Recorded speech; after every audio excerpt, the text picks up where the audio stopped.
Jadi sebetulnya di dalam konsep para ilmuwan, termasuk dari luar negeri, Indonesia ini diperkirakan susah sekali bisa timbul seorang aktor demokrasi. Karena ini sangat mudah kita berdemokrasi. Dan di dalam berdemokrasi di luar negeri pun, sering sekali terjadi itu politik uang. Jarang sekali orang melakukan politik yang mengajar, yang mendidik. Sesuai dengan dasar tujuan sebuah parpol. Nah, saya melakukan itu di Belitung Timur waktu saya mulai. Saya menjadi ketua partai. Kenapa saya memilih partai Perhimpunan Indonesia Baru?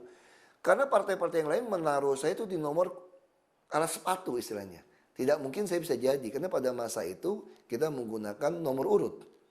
Lalu saya mengambil partai yang baru, karena saya ketua, saya nomor satu. Tapi kenapa saya bisa partai itu tidak begitu laku? Karena saya mengajar kepada masyarakat, Anda memilih saya bukan karena baju kaos atau karena ada baksos. Tapi Anda memilih saya karena partai saya bisa Anda recall saya. Saya memberikan nomor telepon. Tapi namanya masyarakat sudah terbiasa dengan sembako, baksos, dan uang. Yang memilih saya waktu pemilu tahun 2004 itu hanya 97 orang.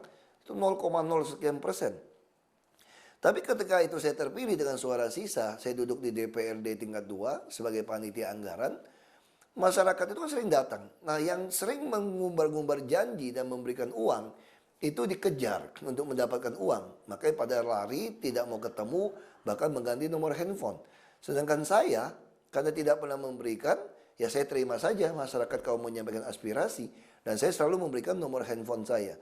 Nah, ketika berjalan 7 bulan, masyarakat mengatakan, Bapak jadi bupati saja supaya bisa melawan DPRD. Karena DPRD di Belitung Timur ini 93% penduduk adalah Muslim. Orang Tionghoanya 5,8%, orang Kristen hanya 0,7%. Nah, saya udah Tionghoa dan Kristen. Secara politik di dalam ilmuwan para peneliti-peneliti, tidak mungkin orang memilih orang yang berbeda agama, apalagi berbeda etnis. Nah, itu pikiran orang secara umum. Tapi apa yang terjadi di sana? Partai Bulan Bintang merupakan reinkarnasi dari Partai Masyumi. Dia memenangkan fraksi itu 55% di DPRD.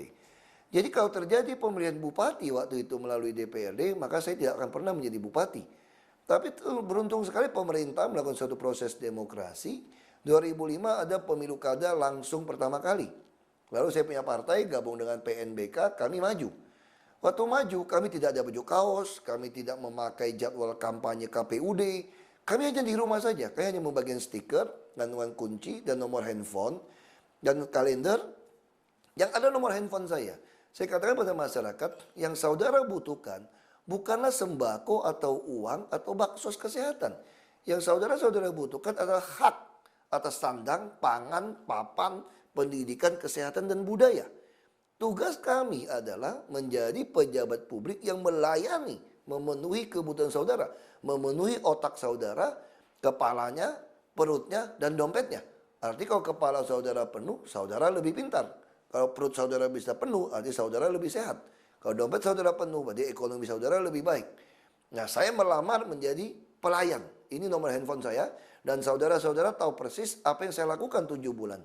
Ini yang saya buktikan, bahwa karakter yang teruji, seperti teorinya Presiden ke-16 Amerika, Abraham Lincoln, kalau Anda mau menguji karakter sejati seseorang, kasih dia kekuasaan.